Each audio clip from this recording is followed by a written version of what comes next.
Oi, Olá, boa noite, Thaís. boa noite, querida. Tudo bem? Tudo ótimo e com você? Deixa eu só arrumar aqui a Jóia. câmera para a gente começar. Aí, tá Tá legal. ótimo. E a minha, tá bom? Tá ótimo, tá maravilhosa. Boa noite a Você também. todos que estão presentes. Obrigada. Boa noite a todos vocês que já estão presentes. Vamos esperar mais um pouquinho, um minutinho, Thaís, para ver se entra mais pessoas. Que pouquinho, né? Agora que vai dar 8 horas, né? Vou esperar mais um pouquinho, o pessoal Ai, entrando, tá né? ótimo. Vamos lá, boa noite para quem chegou agora. Estamos começando a nossa live. Ixi. Adriana, boa noite. Boa noite a todos. Boa Boa noite. noite. Oi, Ótimo, já Fernanda. chegou, Oi, já Fernanda. chegou em Ixi, 10. Acho que podemos começar. então vamos. Gente, boa Vamos lá. noite. Boa noite a todos. É um prazer fazer parte de mais uma live da Clifops. Clifops é uma clínica de psicologia e fonoaudiologia, na qual eu tenho o prazer de trabalhar. E a Clifops ela tem uma visão magnífica quando se trata do ser humano, no trabalho de psicologia e fonoaudiologia. Esse olhar voltado para as questões pessoais, para os valores humanos. E nessa quarentena a gente tem preparado muito material bacana, muita atividade, muitas orientações para você aí se sentir cuidado por nós. E hoje não vai ser diferente. Espero que você possa se sentir abraçado pela gente daqui. E os profissionais, nós, da Clínica Clifops, estamos realizando teleatendimento em psicologia e fonoaudiologia. Vai ser um prazer enorme servir você através dessas áreas. Então, eu sou a Isabela, para quem ainda não me conhece, sou a fonoaudióloga, uma das fonoaudiólogas da clínica. Eu atuo nas áreas de voz, motricidade orofacial, linguagem infantil e linguagem adulto, nos casos de neuropatologias e casos neurológicos. Trabalho também com expressividade jornalística na Record TV e sou laser terapeuta. E hoje, minha grande amiga Thaís e eu vamos falar um pouquinho sobre aprendizado, sobre aprendizagem e desenvolvimento cognitivo na infância, com foco principal na linguagem escrita. Bom, primeiramente, né? Boa noite a todos. Em primeiro lugar, quero agradecer o convite, né, da Isabela e a clínica, né, Clifops, que me está dando essa oportunidade. E espero poder contribuir um pouquinho, né, nessa live, que esse momento vai ser um momento bem produtivo para nós, né? Meu nome é Thaís, para quem não me conhece, sou bióloga, psicopedagoga, tenho pós em educação inclusiva em arte e terapia. Tenho dois meninos, tá? Um de 8 anos e um de 11 anos. E um marido maravilhoso. Que ótimo! Thaís, me conta, você com as crianças em casa, o trabalho em casa, como é que tá sendo a quarentena de vocês? De fato, assim, eu não tenho filhos, não tenho criança em casa. E a minha Uhum. realidade é diferente da sua e de muitos que estão com crianças em casa. De fato, tá complicado, tá sendo difícil lidar com esse processo de aprendizagem das crianças nessa quarentena? Sim, Isa, não tá fácil. Eu acho que não só para mim, né? Eu acho que para todos os pais aí. E então, assim, não tá fácil, né? Aham. Então, assim, a gente tem que, como falo, requebrar para dar conta, né, de tudo. Então, assim, eu, assim, na parte aqui em casa, né? Como eu moro em casa, então eu falo que ainda é bem tranquilo, né? Porque quando a Uhum. gente passa de um ambiente, a gente corre lá para fora, vai jogar uma bola. Então, assim, queimar um pouquinho da energia aí dos meninos, né? E como eu moro também em condomínio fechado, então, assim, dá para eles andarem de bicicleta, então tá bem tranquilo. Que Agora, ótimo. na parte, né, da escola, os dois são alunos da rede privada, né? E aí o que que acontece? o menor até não estava tendo aula direto. Agora que faz o quê? Umas 2 semanas que começou a ter aula todos os dias. E o mais Uhum. velho, não. Desde que entramos, eles já começaram com aulas, né? E então, assim, quando você está acudindo um, tem que correr para acudir o outro, porque às vezes a internet trava e é aquela loucura. Mas assim, a gente vai Aham. dando conta das situações, né? Aham. Então, que bom que a Então, gente já vê até uma realidade, um outro lado da realidade das crianças em casa, da área privada. Tem aula em casa. E as famílias que têm os filhos na área pública, que estão sem aula, então já não tem aquele horário fechado para as atividades escolares.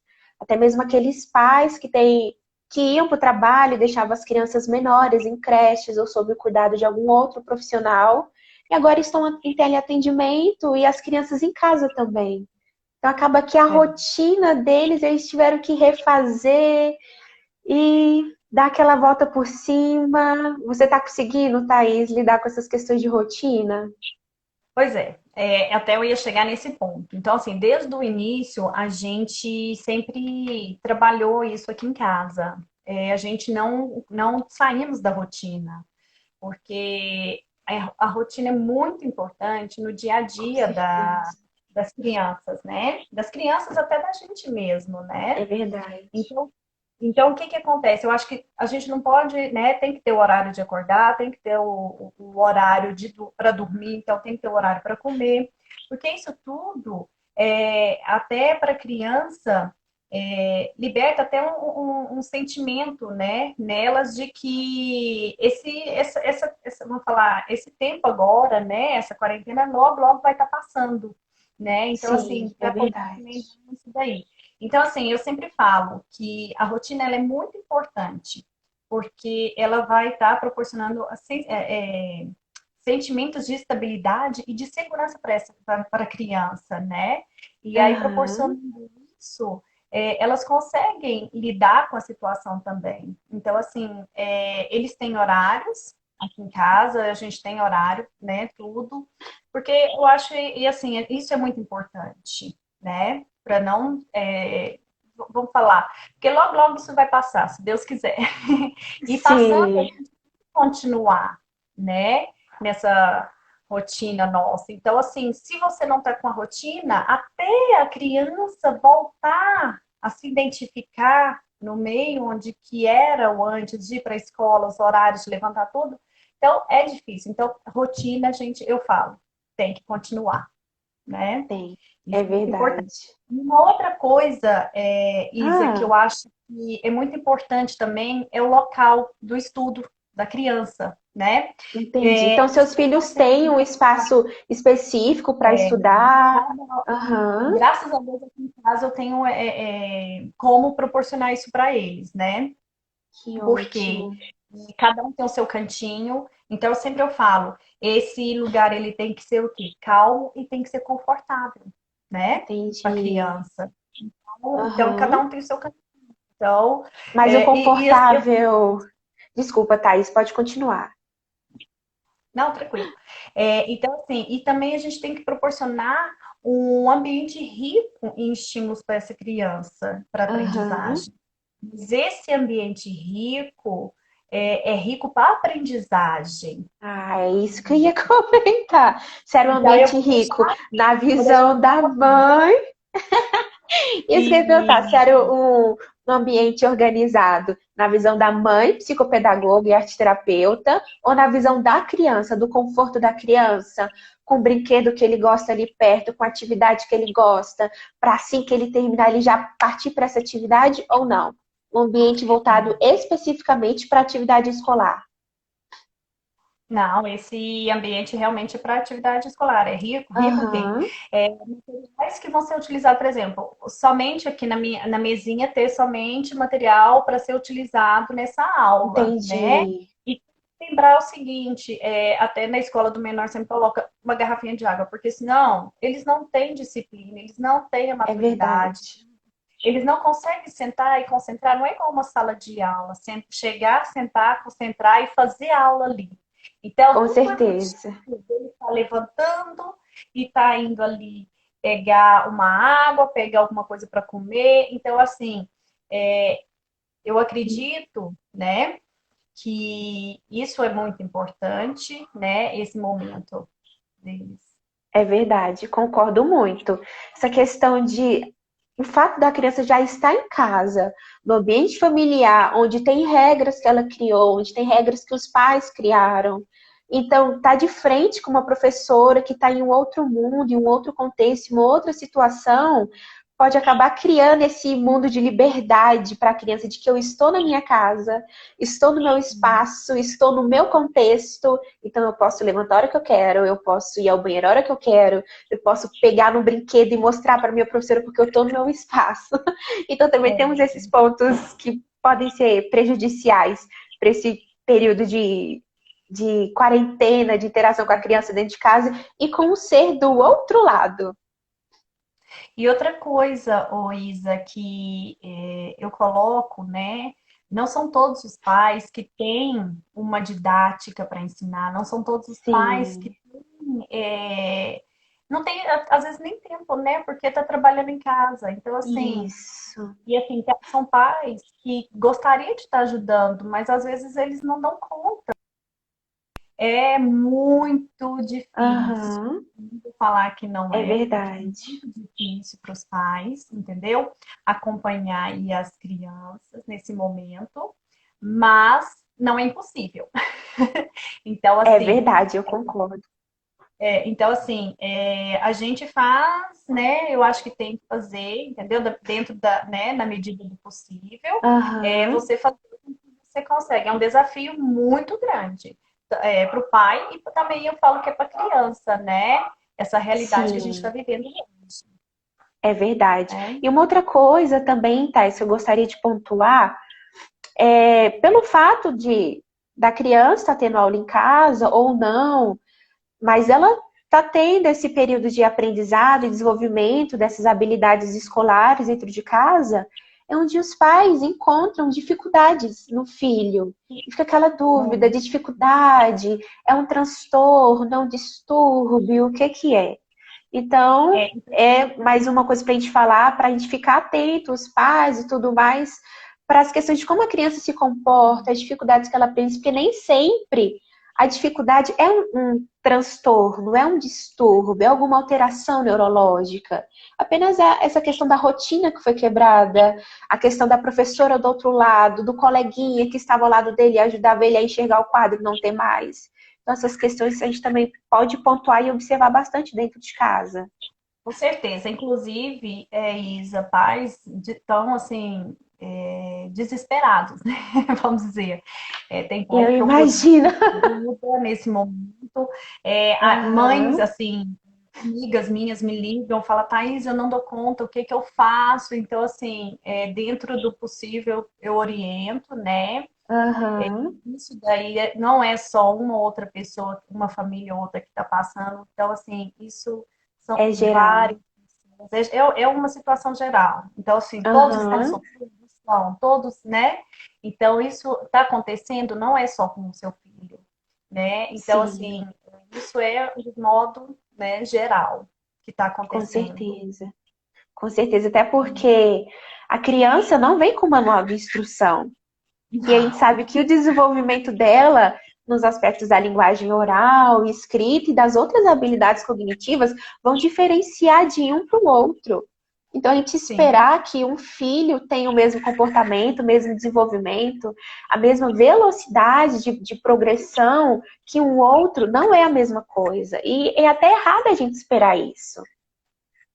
E outra coisa, né, que a gente pode colocar aí é a comparação, né?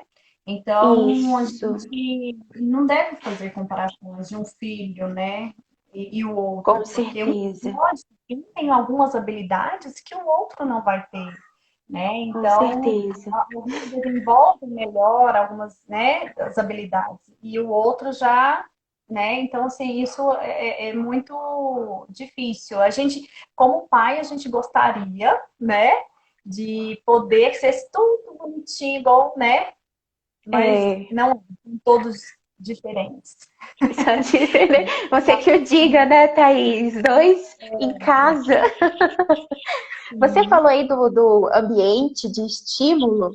E assim, a gente está sim, falando com um público que tem filhos ou não tem, ou tem de diferentes faixas etárias, e fica aquela coisa, o que que eu posso fazer para ajudar o meu filho dentro de casa? O que eu posso estimular? Como? Com o quê? O material que eu estou usando é correto? A atividade que eu estou usando é correto?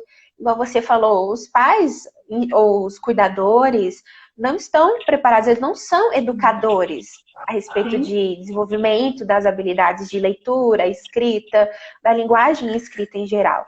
Então, pensando em todos os níveis de desenvolvimento da criança, a respeito dos estímulos de aprendizado, acho que eu vou pontuar aqui também não só a questão de ter um espaço organizado, só com o que a criança vai usar, mas também um espaço preparado com material para a criança começar a desenvolver essas habilidades de leitura e escrita. E quando a leitura gente fala em escrita. leitura e escrita, eu particularmente, a primeira imagem que me vem na cabeça é uma criança segurando um lápis e um papel na frente. É a imagem do meu sobrinho em teleatendimento fazendo as atividades. Não é. Não é. Leitura e escrita começa muito antes. As habilidades para o desenvolvimento de leitura e escrita começam o bebê ainda dentro da barriga. A partir da 20ª semana de gestação, ele já começa a escutar. Então, as vias auditivas dele já estão preparadas para ele captar os estímulos externos. Então, dentro da barriga, a mãe já pode começar conversando, mostrar os sons de animais, mostrar os sons do ambiente, músicas, que tudo isso vai desenvolver as habilidades auditivas da criança, que é um dos Com primeiros certeza. passos para o desenvolvimento da linguagem, em geral, em todos os seus aspectos. E falando ainda sobre esse ambiente de estímulo, o ambiente, a gente sempre procura o estímulo para a criança, para o filho, para o sobrinho, seja lá quem for, o brinquedo bonito, e a gente espera ter uma expectativa tão grande que ele vai resolver aquele problema, que ele vai pegar aquele brinquedo e encaixar. Mas o que a gente tem que ter em mente, falando de estimulação da criança, de aprendizagem da criança, é que nem todo brinquedo, nem tudo que eu vou apresentar para a criança agora, ela vá de imediato adquirir aprendizagem sobre aquilo, manusear aquela atividade. Porque a gente tem que levar em conta também a questão do desenvolvimento e da maturidade da criança. Da criança. Quando a gente fala em desenvolvimento, a gente está falando de crescimento, da evolução. A gente pode pensar no biológico da criança. Então, a gente não pode pensar que uma criança com 12 meses, ela vai pegar uma bolinha de encaixe e vai encaixar naqueles buraquinhos, ou o triângulo e encaixar. Não, ela não vai fazer isso. E se a gente pegar aquilo que está na mão dela e colocar no buraquinho, ela vai chorar. Ela vai espernear porque a fase, o momento em que ela está, é de pegar o brinquedo, tomar para si e se entristecer quando a gente tira o brinquedo da mão dela. E chorar porque a gente tirou aquele objeto do campo visual dela. Então a gente tem que entender que a criança ela tem sim os seus níveis de desenvolvimento, as suas etapas de desenvolvimento. E a respeito da maturidade, a gente pode falar mais na questão do racional, se a criança está preparada para aquilo, ela está pronta para assumir determinada atividade para progredir. Uma criança que com 1 ano, ela não reconhece as partes do corpo, ela não reconhece a si, ela não vai estar pronta para progredir para as outras fases. Então, antes da gente chegar com muitos estímulos para a criança, ofertar muitas questões, muitas coisas didáticas, brinquedos e outras coisas, isso não quer dizer que o filho vai ser mais esperto que o outro, ou que ele vai evoluir muito mais rápido, não. Está falando também de sistema nervoso central, de fibras nervosas, a gente está falando de maturidade, desenvolvimento, para aí sim ela está apta para essa aquisição da aprendizagem, aquisição, conhecimento do mundo. Então, a criança, sim, ela é um objeto de estudo. A gente tem que entender o seu nível de desenvolvimento, o seu nível de aprendizado, o seu nível de interação com o mundo. Isso mesmo. Não é Isso mesmo. verdade? É. Uhum. Quem sempre se preocupa, gente, não está adequado, mas o meu filho não faz determinada coisa. Mas a criança não está pronta para assumir aquela responsabilidade. Ou ela já chegou no nível, na idade que era para desenvolver, que ele não desenvolveu. Então, a gente tem que olhar lá atrás, ver o que ainda não foi trabalhado, o que ainda não foi desenvolvido, o que ainda não foi estimulado, para a gente vir com um estímulo adequado para ela ir construindo passo a passo até chegar no objetivo que ela tem que chegar, esperado pelo cronológico, pelo cognitivo. É isso mesmo, Isa. É Concorda? isso. E falando nisso, do aspecto do desenvolvimento, queria mostrar para vocês, a gente falou muito do aspecto cognitivo, de Sim. fato tem essas fases existem. Para tudo que a gente for falar, desenvolvimento de linguagem oral, desenvolvimento de linguagem escrita, desenvolvimento da audição, os estágios para o desenvolvimento cognitivo. Então, o que a gente vai focar mais aqui é um pouquinho do aspecto cognitivo da criança, da capacidade que ela tem de absorver o conhecimento. Mas queria mostrar aqui para vocês, é um folhetinho, ele está disponível no site do Conselho de Fono, tá bom? Então pode estar lá, Conselho Federal de Fonoaudiologia, Desenvolvimento da Linguagem, que vai estar bem à mostra esse encartezinho sobre o desenvolvimento da criança. Temos aqui o desenvolvimento auditivo e atrás nós temos o desenvolvimento da linguagem. Tudo bem? A gente sempre tem aquela em mente, poxa, meu filho de fulana começou a falar com determinada idade. Meu filho começou a falar com determinada idade. Tem idade certa para falar? Tem idade certa para falar. Tem idade, tem meses certos para a criança começar a escutar os sons, a reagir a determinados sons. A gente tem que ficar atento a isso. A criança começar a falar com 4 anos, isso não é certo. Ela começar a reagir aos sons com 1 ano, isso não é certo. Então, é preciso a gente ficar atento sobre o desenvolvimento da linguagem e sobre o desenvolvimento auditivo da criança para ver se está tudo ok. Combinado, gente? Essa é só uma dica da Fono para vocês. Isso aí, Isa. Quem quer apontar alguma coisa, tá aí sobre isso, pode ficar à vontade. Tá, não, mas é isso mesmo. Aí eu volto a falar, né? A comparação aí, né? Sempre a gente, mãe, pai, né? Estamos comparando, né? Os nossos filhos tanto com os irmãos quanto com meu sobrinho, meu, né? É Filho do meu verdade. amigo. Então sempre vem essa comparação, né? Aham. Só uma coisinha que eu queria pontuar, Isa, uma coisa que eu acho que é muito importante nessa fase, ainda mais que a gente está vivendo, né? Que Sim. é sempre o fator, né, que eu falo assim, da autoestima, né? Então sempre a gente tem que estar, quanto mais a gente puder levantar as crianças, né? Sempre mais assim, ela fez ali uma atividade. Olha, parabéns, continue assim. Lógico, se também fez errado, também vai acontecer o que a gente vai chamar, mas assim, de forma com que a gente faça uma crítica, mas uma crítica construtiva, para ela poder Com melhorar, certeza. né? Então, assim, Isso.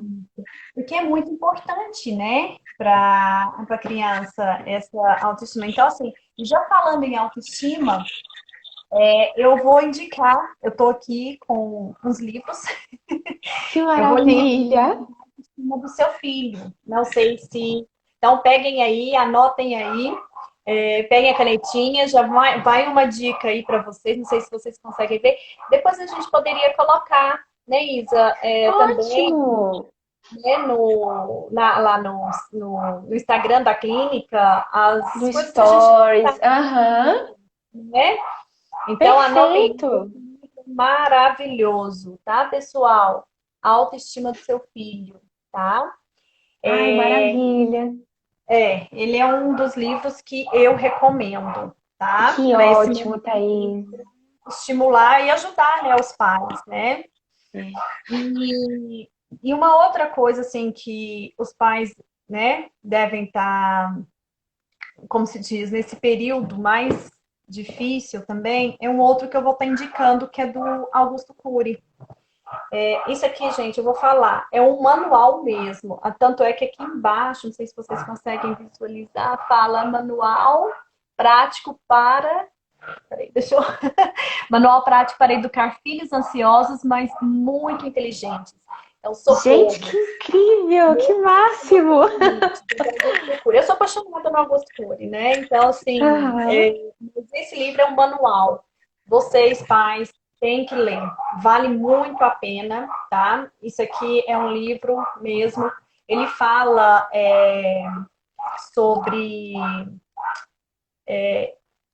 os limites, né, do que a gente já falou aqui, da rotina da criança, tudo, e que a gente não deve deixar a criança, né, ainda mais esse período que a gente está vivendo da ansiedade, né? Mas esse livro aqui, Sim, ele ajuda a criança, né, os pais, na verdade, né, ajudar os filhos. Então, assim, é um livro maravilhoso. Esse eu indico muito bom. E uma dica também. também para os pais ajudarem os filhos, enfim, quem convive com crianças, que está nesse processo de desenvolvimento e aprendizagem em geral, da autoestima da criança. A gente parabenizar, elogiar quando ela fez o certo. Na verdade, eu, como fonoaudióloga, inclusive, instruo alguns pais profissionais a gente quebrar esse de certo e de errado. Enquanto a criança está em desenvolvimento, para ela não tem certo e não tem errado. Ela ainda não tem esse filtro de julgamento do que é certo e do que é errado.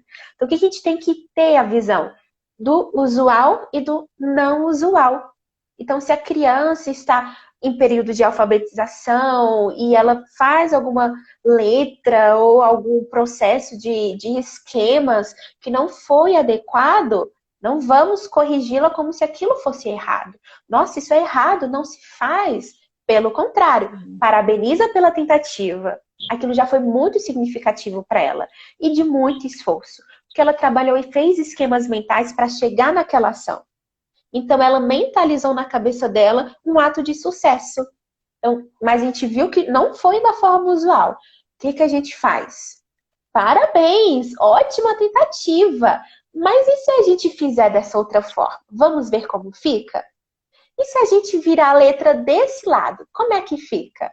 E se a gente segurar o lápis desse jeito, como é que fica? Então, sempre mostrar para a criança que tem a forma usual de se fazer, nunca tirando dela esse crédito da tentativa, nunca tirando dela esse crédito do esforço que ela fez, da dedicação que ela teve em fazer aquilo. Por quê? Os erros que a criança tem, eu falo isso pensando muito na fala, as trocas dos sons da fala, é na tentativa de chegar próximo à nossa produção. Então, sabe quando a criança começa, a menina, aprender a passar batom e ela se borra todinha? Nós temos que falar que tá lindo. Por quê? Porque ela tentou fazer aquilo, porque ela viu a mãe fazendo e achava aquilo lindo. Então, ela fez uma tentativa para chegar próxima do adulto. Então, o processo de aprendizagem da criança é na construção, até ela pegar esses atos de julgamento e ela mesma ter essa filtragem do usual e do não usual. É isso mesmo, Isa. Acho Então, lindo. aí eu vou partir para a parte da psicopedagogia. Oba, Mas é vai isso lá. mesmo. Vou lá falar um pouquinho. Mas é isso mesmo. Então a gente parte, né? Quando chega, né, uma criança para a gente com uma dificuldade, a gente, primeiro momento, a gente vai analisar aquela criança, vai fazer uma avaliação dela. Aham. Realmente, aquela dificuldade dela é algum distúrbio ou se foi alguma defasagem lá atrás, por exemplo, vou falar assim, uma Sim, alfabetização. ótimo. Chega a criança do segundo, terceiro ano, por exemplo, que não consegue fazer uma leitura, não consegue reconhecer, Uhum. juntar as letras. Às vezes ela está lá na fase do pré-silábico. Sim. Ela não consegue, né, desenvolver tudo.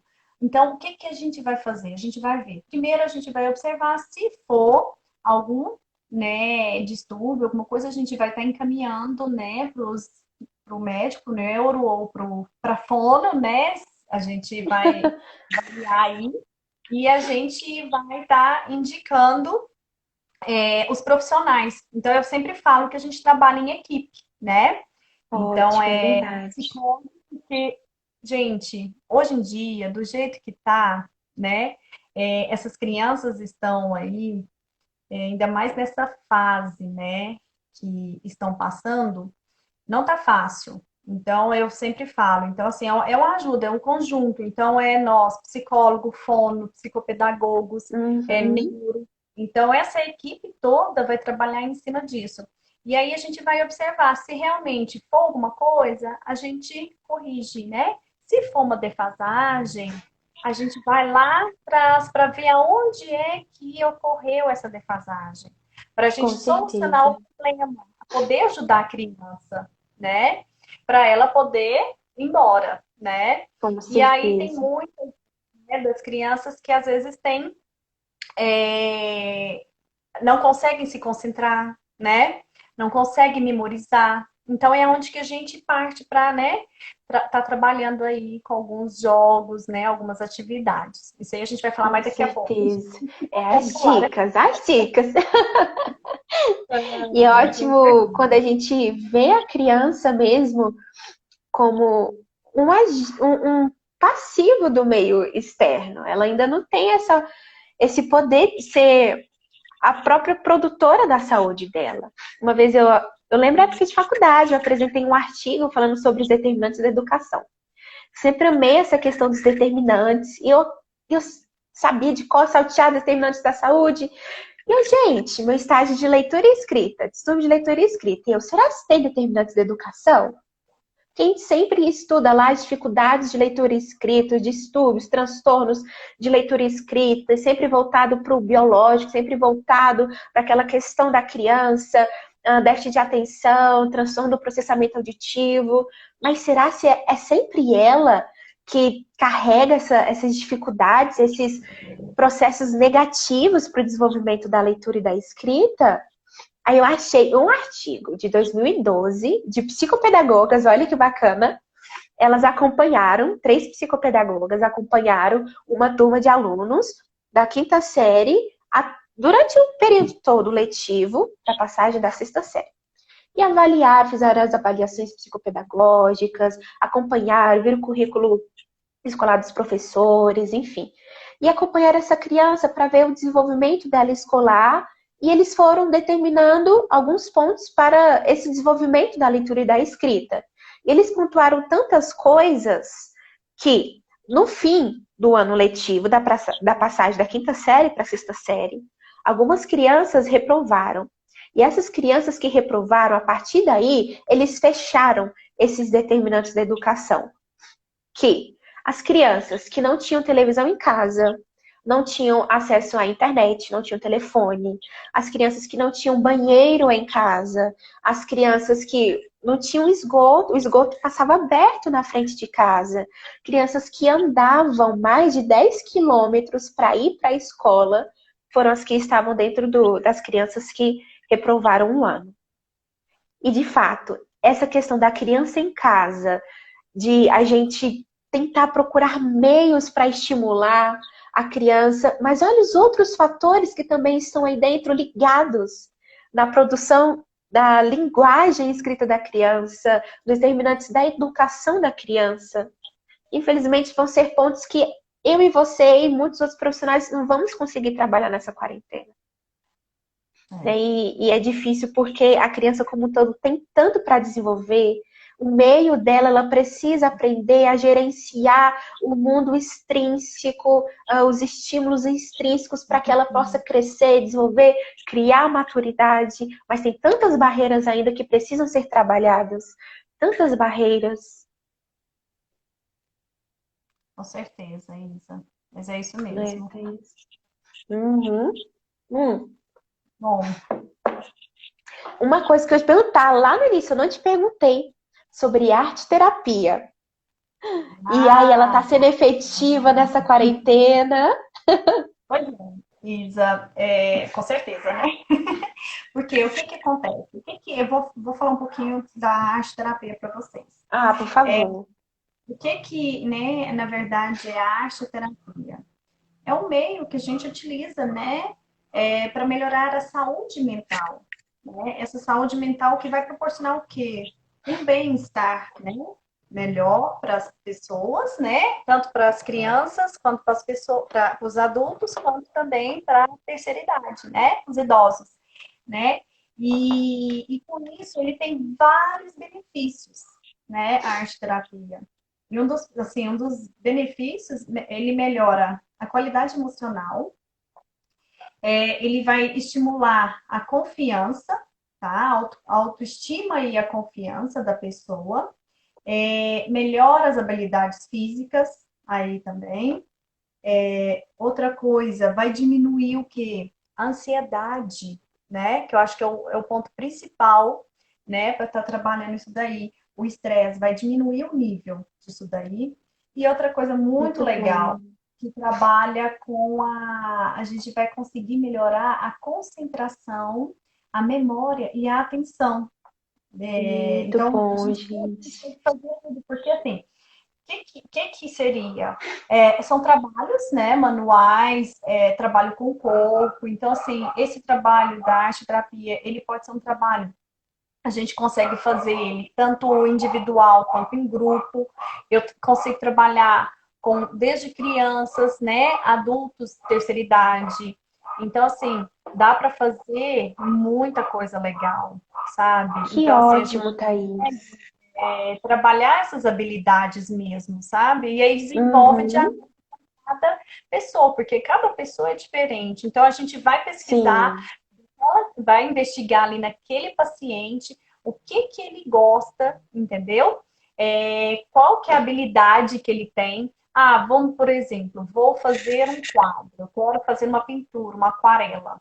Tá, então vamos fazer uma aquarela. Só que, de repente, aquela pessoa fez, aí não é que aquela aquarela tem que ficar perfeita, não é isso. Aquele momento que a Uhum. pessoa está trabalhando é para ela expor o que ela está sentindo, as emoções por para fora. E quando a gente faz esse trabalho né, de exploração, tudo, eu me encontro no meu eu. E aí, eu encontrando no meu eu consigo colocar para fora e ficar mais tranquila, né? Que eu acho que é o que a gente Que precisa, né? magnífico. Aham.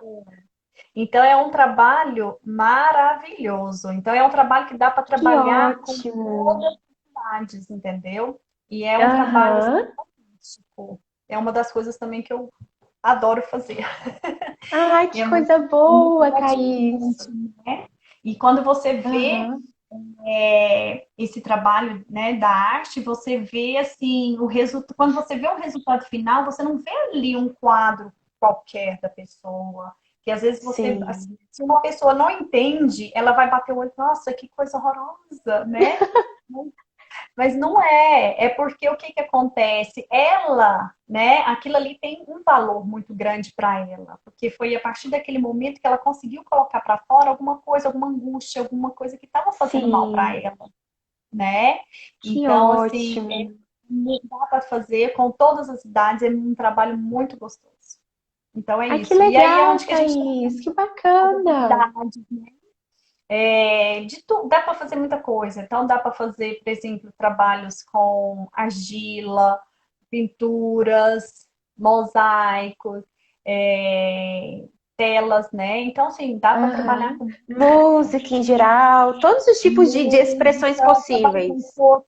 Aí é onde que a gente parte. Quando é em grupo, a gente consegue fazer uns trabalhos mais, né, maiores, né? Por exemplo, trabalhar Ah, com entendi. música, né? Trabalhar com o Uhum. corpo, sabe? Então, assim, dá para fazer bastante coisa legal. Aí Muito também tem os bom. instrumentos.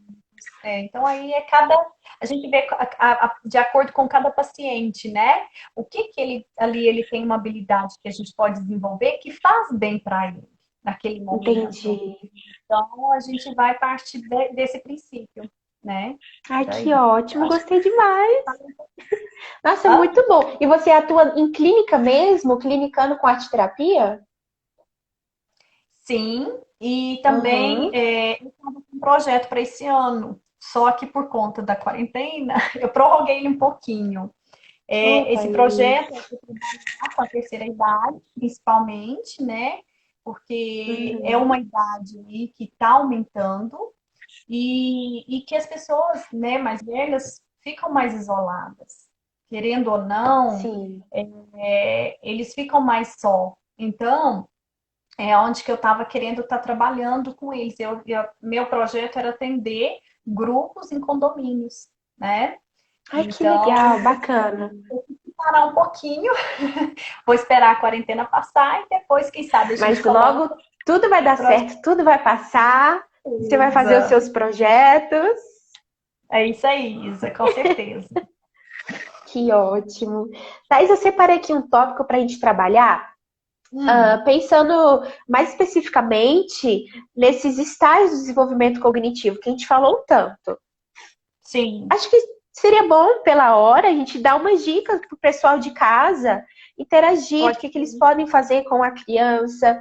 Lembrando, gente, estimular a criança não quer dizer ter muitos brinquedos, ter muitos materiais em casa. A gente precisa ter o material certo e saber trabalhar com ele também da maneira correta. Não é verdade? Se, como eu citei anteriormente, a questão dos bloquinhos de encaixar, de colocar nos buraquinhos. Se para a criança ela ainda não estava na fase adequada de colocar, de encaixar o bloquinho, eu poderia estimular ela como? Sumiu do campo visual dela, eu abriria a caixa e mostraria para ela que o brinquedo está lá dentro, que ele não sumiu. E daí tirar, fechar de novo, mostrar, abrir e mostrar que está lá na caixinha de novo. Então a gente pode ir estimulando a criança dependendo do nosso objetivo, o que a gente quer daquele momento. Então, para começar, gostaria de falar sobre as crianças pequenininhas, ou se você tiver criança pequenininha em casa, como a gente comentou, desenvolver a leitura escrita, a linguagem escrita, não é só no período que a criança estiver alfabetizando, estiver escrevendo as letrinhas, começa muito antes, com a interação dela com o mundo. Então, desde bebê, desde a barriga, a gente já pode começar a trabalhar nessas questões para a leitura e para a escrita. A primeira fase inicial da criança, de 0 a 2 anos, é a fase sensório-motora. Então, é esse período que a gente tem que começar a estimular a criança com as questões sensoriais e perceptivas. É onde ela tem que descobrir o mundo de fato, experienciando pela boca, tocando, vendo, cheirando, ouvindo. Isso tudo vai fazer, sim, com que ela colocando, experimentando coisas na boca, ela vai conhecendo os movimentos de língua dela. Olha que interessante. Ela vai ver que k é diferente de t. Então, na hora de escrever, a questão do grafema, fonema, da letra e do som, ela já vai ter essa percepção de que quando ela escrever o T, o som vai ser T. Na percepção dela, o que usa é ponta de língua. Então, a criança ainda pequenininha, ela experienciando o mundo pela boca, essas questões sensoriais dela vão ir construindo o concreto lá na frente. Então, é importante, sim, que a criança experiencie tocando em consistências diferentes, experienciando consistências diferentes, sentindo cheiros diferentes, escute sons diferentes, sons graves, sons agudos, sons intensos, sons fracos, para ela já percebendo também a diferença e a aplicabilidade disso na melodia da fala. Porque a melodia da fala, como ela percebe, como ela compreende, vai ajudar lá na frente quando ela estiver no processo dela de escrever um texto. Ela vai ficar mais fácil de expressar os sentimentos. Ela vai ficar mais prática na hora de usar as vírgulas, de usar as pontuações, as exclamações, as interrogações. A palavra que vai ter mais intensidade, a palavra que vai ter menos intensidade. Qual palavra que vai ter mais destaque para aquele texto, qual palavra que vai ter menos destaque. Então, tudo isso começa ainda desde o período que ela está pequenininha dentro da barriga e crescendo até ali os 2 anos de idade. É isso mesmo, Isa. Algum comentário, Thaís, sobre essa fase? O que você orienta nesse período que a criança está pequenininha?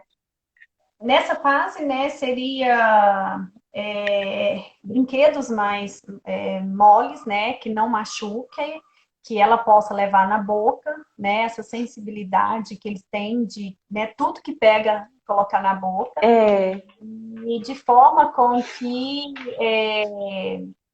e também, nessa idade, a gente pode estar trabalhando com os blocos grandes, né, de encaixe. aham, Os brinquedos de você colocar uma peça dentro, né, de encaixar, mas são peças grandes para isso, não ter o perigo, né, de sufocar, né? aham, Então, seria trabalhado isso daí, né? com É o que eu vejo certeza. nessa fase. Quando a criança ela começa a trabalhar com as questões de encaixe, ela está trabalhando o gerenciamento das as ações dela, então as questões dos esquemas. Quando ela começa pelo processo de empilhar, sem se importar pelo tamanho, sem se importar de encaixar mesmo, qual que vem primeiro, qual que vem para o outro, ela vai ter essa percepção de que quando eu vou colocando um para o outro, o negócio vai ficando maior. Então ela já vai ter tendo esse esquema de intensidade, isso, de organização. Quando agora ela começa a encaixar um no outro de acordo com o tamanho, aí ela já está desenvolvendo um esquema de ordem. O que vem primeiro, o que não vem. Lá na frente isso vai ser muito significativo quando ela for desenvolver os aspectos da linguagem, lá da morfossintaxe, da pragmática, quando ela vê que é nós vamos e não nós vai. Quando ela for saber usar as ordens gramaticais dentro da frase. E, consequentemente, na expressão da escrita também. Saber onde fica a posição do verbo, onde fica a posição do artigo, onde fica a posição da preposição. Tudo isso pelo aspecto de organização que ela trabalhou lá atrás, anteriormente, quando era pequenininha, brincando de empilhar e brincando de encaixar. Uhum. E aquela história, né? Sempre que possível, os pais sentarem e brincar com as crianças. Ah, com certeza. Porque a gente sabe, né? A correria do dia a dia. Por enquanto, né? Nessa fase que a gente está vivendo, não tem essa desculpa, né? Assim, lógico, estão trabalhando tudo, mas assim, a gente talvez consegue mais, né? Remanejar isso daí, né? Então, acho que sentar, brincar, participar, eu acho que isso é muito importante. Nessa fase, devia ter mais um pouquinho, até os 6 anos, assim, 8. Acho que se a gente puder, a gente tenta até mais, né? É verdade. Nós não somos os agentes principais para produzir o desenvolvimento da criança, mas nós somos obrigados a estimular o desenvolvimento da criança. Nós não vamos produzir, toma, tá aqui, você está desenvolvida, de forma alguma. É um processo construtivo, participativo. A criança vai aprender através da visualização, através da prática, através da repetição. Não a repetição dela, não a repetição de tá só tentando aquilo, só falar aquilo trocentas vezes, mas a nossa repetição. Ver a gente fazendo aquilo várias vezes, ela vai ver nos nossos esquemas, ela vai ver nos nossos meios de construção para ela tentar também. Então, por isso que é importante, não só a questão afetiva dos pais com a criança, mas da gente como auxiliar nesse desenvolvimento da criança. Acho muito importante. Com certeza. Pode falar. Nessa parte aí, que a gente está falando, né? Próximo ali de 1 ano e meio, a gente já consegue estar trabalhando com crianças também com tinta, com massinha de modelar. Só que aí Adoro. vai partir para fazer a caseira, porque, né? E a massinha ou a tinta, né? Ela é tóxica, né? Para criança. Então, a gente fazendo, a gente pode fazer de forma que não vai fazer mal para ela, se ela levar na boca. Porque eles estão colocando na boca. Então, a gente consegue fazer. A gente deixa para dar dica depois no finalzinho. Os pais eu acho que como a gente já falou da massinha e da tinta, acho que a gente poderia falar da receita. Bom, deixa eu pegar aqui a minha colinha aqui. Papel e caneta, todo mundo. Vamos lá anotar. Papel e caneta, essa dica é super valiosa. Aproveitem. Olha só, tinta caseira, como que eu posso fazer? Eu preciso de 2 colheres de açúcar, meia colherzinha de sal, meia xícara de amido de milho, 2 xícaras de água e corante alimentícios, né? Porque aí não tem problema para criança, tá? Aí o que eu faço? O modo de fazer é bem simples. Eu pego esse amido de milho e a água coloco em uma panela e dissolve ali. Aí eu venho com essa panela, levo ao fogo, né? Até engrossar. Como se fosse a textura mesmo, tá? Quando ela dá essa textura da tinta, você desliga o fogo e aí a gente coloca em potinhos com tampa, se você quiser guardar, né? E aí você coloca em potinhos com tampa deixa esfriar. Assim que esfriar, você vem e coloca o corante. Então, você pode colocar a cor que você quiser nos Thaís, potinhos. é perecível a tinta? Pode ser usada. Você sabe o Não, tempo que ela pode ser assim, o usada? tempo dela de uso normal eu não sei te falar, mas assim, eu consigo deixar ela ali conservada mais ou menos uns 15 dias. Se Ah, você ótimo. quiser, para ela durar mais tempo, você pode guardar na geladeira, né? Ah, Então você sim, tem a aham. tinta por mais tempo aí para poder não ter que ficar fazendo direto, né? Então, assim, é uma das coisas bem interessantes para fazer agora nesse momento que os pais estão em casa com as crianças, né? Então é bom Excelente. levá-los para a cozinha, bora fazer. Então, assim, vamos pôr a mão na massa e vamos fazer, né? Eu A acho mão na que massa, isso é muito literalmente, desde o começo, desde a produção do da produção, material, na escolha da tinta. tudo. E aí depois, né, deixar a imaginação viajar, né, com essa Fluir, tinta. que ótimo. E a outra Muito perfeito. de modelar, né, também, que é muito fácil de fazer. Só que é uma massinha que eu testei ela, das melhores que eu gostei, foi usando suco, esse Tang, Ah, por conta que ela é sim! cheirosa, então assim, não fica aquela Aquele massinha, cheiro de sabe? óleo. Isso, ou de Aham. farinha de trigo, né? Essa não, é bem legal. Então anotem aí também. Mas aí depois a gente pode até Esse é colocar ótimo. tinhas, né? Para eles, Ótimo para os pais. isso. O ingrediente para a massinha de modelar é uma xícara de farinha de trigo, um quarto de xícara de sal, a mesma quantidade, assim, um quarto de água, e aí um pacotinho de suco da sua preferência. Então, assim, você tem a preferência, vamos falar, pelo cheiro de morango, então compra, né, o O pacotinho de potinho, o morango. pacotinho. Aham. Então, vai de acordo com a sua preferência.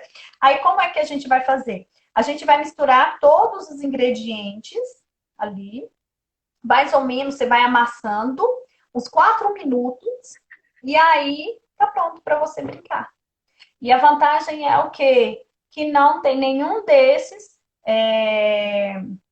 como que fala?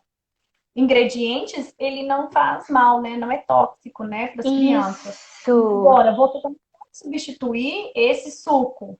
Aí você pode substituir ele por quem? Ah, Por açafrão, para ela ficar amarelinha, por sim. canela, marronzinha, O corante coroanina, vermelho. isso, alimentício. Aham. Então, assim, dá para fazer muitas coisas, Muita viu? coisa. Muita E coisa. trabalhar, manusear bem, né? E que isso tudo ajuda a criança lá na frente, na escrita, né? É A verdade. coordenação motora. Então, É assim, esse verdade. trabalho que aqui eu já estou aqui fazendo assim, esse Já tá trabalho, no ponto. né? Já estou no ponto. Então, assim, é muito. A gente trabalha, né, a coordenação da criança, né? É Então, é uma das coisas que eu ótimo. gosto muito de fazer na clínica, né? Sempre eu estou trabalhando porque sempre eu faço uma Perfeito. coisa mais prática com a criança, coisas que eles não gostam, às vezes, muito. E sempre no É. final que eu deixo aquela coisa mais gostosa, que é a prática, né? Ou o jogo para trabalhar a concentração, memorização, ou mesmo trabalho manual aí para trabalhar, Aham. né? E dar aquele ânimo para trazê-los de volta na próxima sessão com o ânimo de, né? E, ai, eu quero ir lá na tia. Então a gente sempre faz isso, Ai, que né? bacana. Já que você falou da tinta, depois dessa fase dos 2 anos, a criança começa com essa questão do simbolismo, de querer pintar, querer desenhar. Gente, Sim. aproveita, usa a imaginação da criança. Ela É está o desenhando, pergunta isso, pergunta o que que ela está fazendo, o que que ela está desenhando, que parte do corpo é aquela, onde é, é a casa? Cadê a casa? Conta para minha casa, que casa bonita. Usa a imaginação com ela, desenha também, ela vai tentar te copiar, que aí já vem a garatude, ela vai desenvolvendo o traçado, a coordenação motora, o círculo que ela aprendeu, ela vai querer desenhar, o coração que ela viu na televisão, ela vai querer desenhar, a roupa da boneca, ela vai querer desenhar. Então, a gente está estimulando a linguagem da criança, coordenação motora e tantos outros fatores super importantes para o desenvolvimento da leitura e da escrita. Sim, com certeza, é isso mesmo. Aham. E O é plano visual também, a linha, o traçado que vai ajudar na hora da leitura, dela não pular para 3 linhas abaixo. tudo isso ajuda. E nessa fase, né, que é a pré-operacional, a gente também, eu gosto muito de trabalhar o movimento da pinça, né? E esse movimento Excelente. de pinça, porque muitas das crianças não conseguem fazer o movimento de pinça mesmo para segurar, né? No lápis para poder estar Aham. escrevendo. Hoje em dia já tem algumas coisas que você coloca que Suportes para o adapta dedo, né? isso pro Isso. tudo. Mas mesmo assim, às vezes a criança não tem esse movimento. Isso foi falta, às vezes, de trabalhar lá, né, nessa Com fase da criança. certeza. Uma coisa que eu gosto muito, que eu recomendo muito para os pais, pega, por exemplo, um pratinho, um prato descartável, desenha um rosto, um olhinho, narizinha, boquinha, entrega para a criança. Ou então a criança faz isso. Então, fala para ela, ele tá sem cabelinho, vamos colocar cabelo nesse bonequinho? E aí você pega o prendedor de roupa, né? E aí Ótimo. você tá trabalhando e usando a criatividade ali, né, com a criança. Então, tá fazendo esse movimento de pinça, né? Eu acho que nessa fase é muito Perfeito. importante, né, para a escrita aí Aham. da criança também, né? Ótimo. Colar macarrão. E tem tanta Sim, coisa, bolinha, é né? muita coisa. Bolinha, muita coisa. A lã em um caminho já determinado, muitas atividades, estratégias para a criança. Isso mesmo. Uma coisa também que a gente está falando muito da escrita, mas tem a respeito do traçado e tudo mais, temos que ver também a produção do texto, a concentração dela, as ideias que ela vai colocar lá. Então, a gente está falando da construção da semântica, da morfossintaxe, do léxico, da pragmática. Então, como que a gente estimula isso? Pedir para a criança participar da atividade de arrumar a mesa.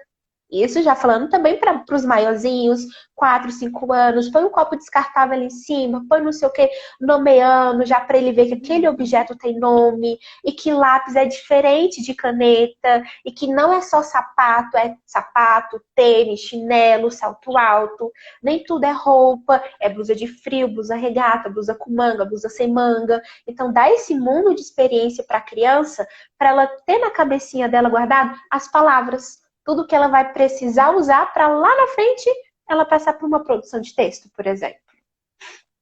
Para facilitar para ela lá na Thaís, frente. eu olhei o Ah. horário aqui, as nossas dicas.